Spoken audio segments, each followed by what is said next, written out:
Soy el doctor Jorge Riera Estíbal, cardiólogo, jefe del Servicio de Internación del Instituto de Cardiología de Corrientes y me desempeño actualmente como vicepresidente segundo del Comité de Obesidad y Diabetes de la Federación Argentina de Cardiología.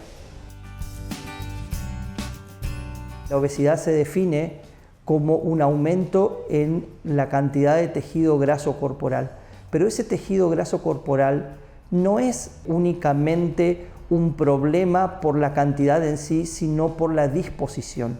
No es lo mismo tener tejido graso debajo de la piel, tejido graso subcutáneo, que un tejido graso que se encuentra alrededor de las vísceras, lo que nosotros llamamos obesidad visceral.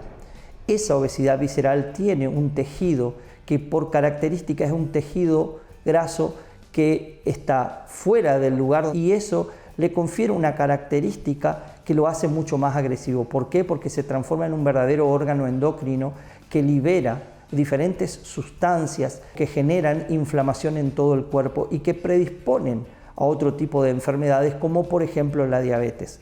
Sabemos que la obesidad predispone a la diabetes y están en íntima relación. De allí el término que se ha creado un tiempo atrás, el de diabesidad, es decir, la diabetes generada a partir de la obesidad.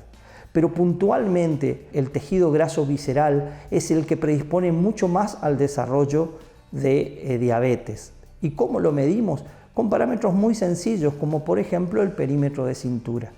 Nosotros sabemos que en condiciones normales un hombre no debería superar los 94 centímetros de cintura y una mujer no debería superar los 80 centímetros de cintura. Cuando estos valores se superan, ya el riesgo metabólico es mayor. Y si en los hombres supera los 102 centímetros y en las mujeres supera los 88 centímetros, ya estamos hablando de un alto riesgo metabólico con muchas más probabilidades de desarrollar diabetes y además de desarrollar eventos cardiovasculares. La diabetes es una enfermedad también en constante crecimiento y va de la mano del crecimiento de la obesidad. Como sabemos, en el mundo hay más de 500 millones de personas con diagnóstico de diabetes y es una enfermedad que sabemos que en los próximos años va a ir creciendo. ¿Por qué? Básicamente porque la manera en la que vivimos nos predispone a más desarrollo de obesidad y a más desarrollo de diabetes. Las personas socialmente cada vez hacen menos actividad física, son más sedentarias y el tipo de alimentación que tienen con alimentos ultraprocesados predisponen el desarrollo de obesidad y secundariamente el desarrollo de diabetes. Y la diabetes está en íntima relación con la probabilidad de desarrollar eventos cardiovasculares. Nosotros sabemos que los pacientes diabéticos tienen 2 a 4 veces más probabilidades de tener un infarto o un accidente cerebrovascular y hasta un 50% más de probabilidades de desarrollar insuficiencia cardíaca. Y estas situaciones aumentan el riesgo hasta 4 veces de tener muerte de causa cardiovascular. Por lo tanto, la diabetes de alguna manera es considerada como una enfermedad cardiovascular disfrazada o encubierta, justamente porque el aumento o el exceso de azúcar en sangre genera alteraciones en el endotelio, que es la capa interna de las arterias, y predispone al desarrollo de aterosclerosis, que como nosotros sabemos es la estructura anatomopatológica que genera obstrucción de las arterias y que lleva a un accidente cerebrovascular, en el corazón a infarto de miocardio, en las piernas a la obstrucción de la pierna que puede llevar a la amputación, en el riñón al desarrollo de insuficiencia renal que requiere de diálisis y por lo tanto el poder controlar la diabetes de alguna manera también reduce las probabilidades de tener estos eventos cardiovasculares.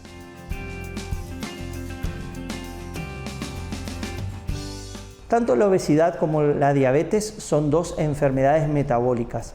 Estas enfermedades metabólicas se caracterizan fisiopatológicamente por un gran estado de inflamación en todo el cuerpo. Una inflamación que nosotros decimos que es una inflamación de bajo grado, pero que actúa fundamentalmente inflamando a las arterias.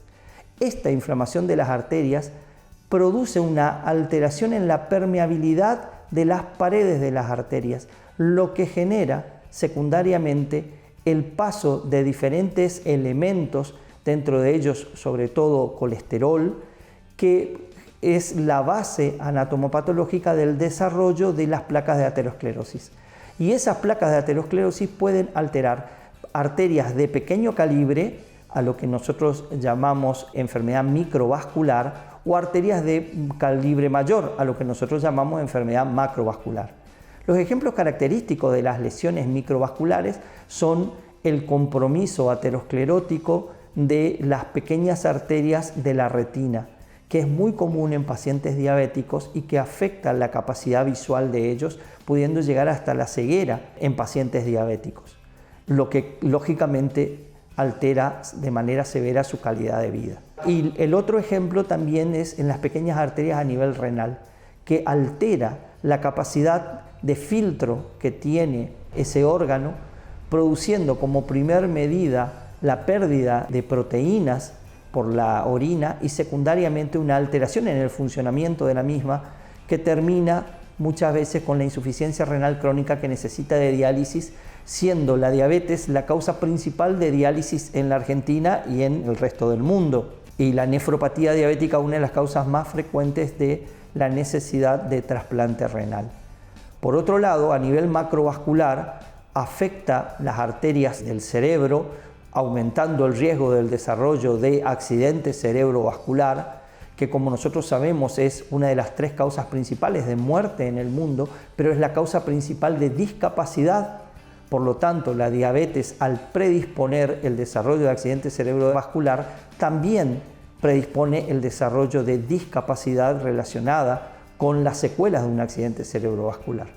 Y a nivel cardiovascular, lo que produce es obstrucción de arterias coronarias que llevan a un infarto de miocardio, siendo la causa principal de muerte cardiovascular en el mundo, pero también en pacientes que han sufrido un infarto, los predispone al desarrollo de insuficiencia cardíaca, que es la incapacidad del corazón para bombear suficiente sangre como para mantener una capacidad aeróbica en las personas. Y esto es lo que lleva, lógicamente, a una discapacidad, porque los pacientes se sienten muy cansados, se cansan con mucha facilidad, y también es una manera de generar discapacidad en las personas.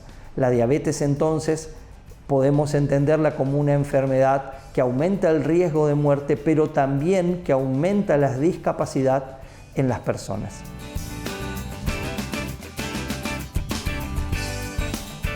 Tanto la diabetes como la obesidad son 2 enfermedades metabólicas que también alteran la calidad de vida de las personas. ¿Por qué? Porque ese estado proinflamatorio, además de generar lesiones que pueden ser discapacitantes, también genera una serie de alteraciones metabólicas que predisponen a la pérdida de masa muscular. Esa pérdida de masa muscular genera lo que nosotros llamamos sarcopenia. Esa sarcopenia hace que las personas puedan tener mucho peso pero poco músculo, y eso genera una serie de alteraciones que dificultan la manera de caminar, la fuerza, que los predispone a ser personas frágiles.